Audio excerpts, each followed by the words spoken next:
মানুষ বড়ই স্বার্থপর রে, বড়ই স্বার্থপর। বুকের মাঝে জায়গা দিলে যতন কইরা ভাঙ্গে রে অন্তর। মানুষ বড়ই স্বার্থপর রে, বড়ই স্বার্থপর।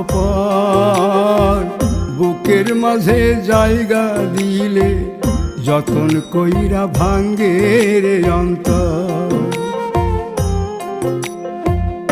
অচিনা এক জংলা পাখি যতন কইরা বুকে রাখছি, বুকের পাজর ভাঙ্গা সে যে সাজায় অন্যের ঘর রে, সাজায় অন্যের ঘর। মানুষ বড়ই স্বার্থপর রে, বড়ই স্বার্থপর।